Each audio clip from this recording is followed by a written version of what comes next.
अभी तक हमने कृष्ण भक्त कवि रसखान जी द्वारा रचित सवये में जो है कहीं पर रसखान की इच्छा कि वे जन्म ले तो कहाँ क्या क्या किस किस रूप में अवतरित हों और किस क्षेत्र में किस अंचल में उनका निवास उनका जन्म हो।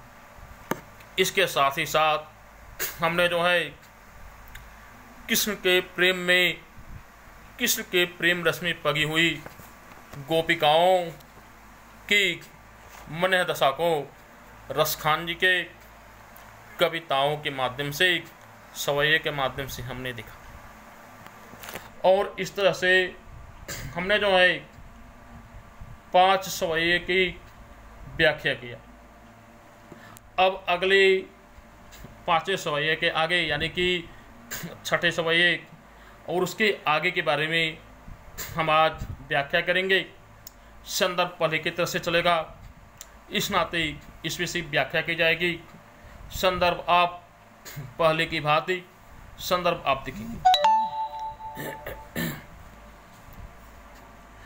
मोर पखा सिर ऊपर राखियो, गुंज की माल गरी पहिरे हो, ओढ़ पिताम्बर ले ले कुटी, बन गोधन ग्वारन संग फिरेंगो। भावत तो ओही मेरे रस खानी, सो तेरे कहे सब स्वांग करेगो। या मुरली मुरली धर की, अधरान धरे हो।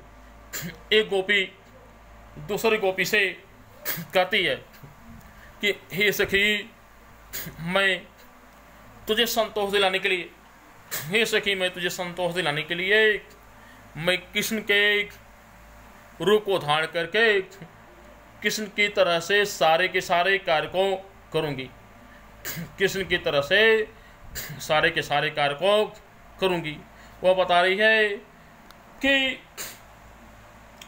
कृष्ण के स्वांग को मैं किस तरह से करूंगी, किस तरह से मैं कृष्ण के रूप को धारण करूंगी। इसके साथ ही साथ गोपी अपनी दूसरी सखी से क्या कह रही है और कैसे कह रही, इसको हम सवया नंबर 6 में देखेंगे। मोर पखासिर ऊपर रखियो, गुंज की माल गरे कह रही हो। गोपी कह रही है सखी, मैं कृष्ण का रूप धारण करने के लिए मोर के पंखों का मुकुट, मोर के पंखों का मुकुट जिस तरह से कृष्ण अपने सर पे धारण करते हैं, मैं अपने सर पे धारण करूंगी। और जो है गुंजा, जो कि जंगल में पाई जाने वाली एक प्रकार की गुड़िया होती है, एक प्रकार की जो है एक जंगली फल होता है जिसका माला बनाया जाता है। तो वही गोपी कह रही है कि हे सखी, कृष्ण जिस प्रकार से अपने सर पे मोर के पंखों का मुकुट धारण करते हैं, वैसे ही मैं अपने सर पे मोर के पंखों के मुकुट को धारण करूंगी। और जो है गले में वन में उगने वाले गुंजा के बीज का माला भी पहनूंगी। और कृष्ण की तरह से जो है पीताम्बर पीली धोती को धारण, अपने कमर में पीली धोती को भी धारण करूंगी। बन गोधन ग्वारन सिंह फिरे को, और जो है वन में ग्वालों के साथ गाय चराने के लिए जाऊंगी। भावत तो वही मेरी रस खान, सो तेरे कहे सब स्वांग करेगी। रस खान जी कह रहे हैं कि गोपी कह रही है, हे सखी, तुम्हारे मन की बात रखने के लिए मैं वो सारे के सारे स्वांग करूंगी।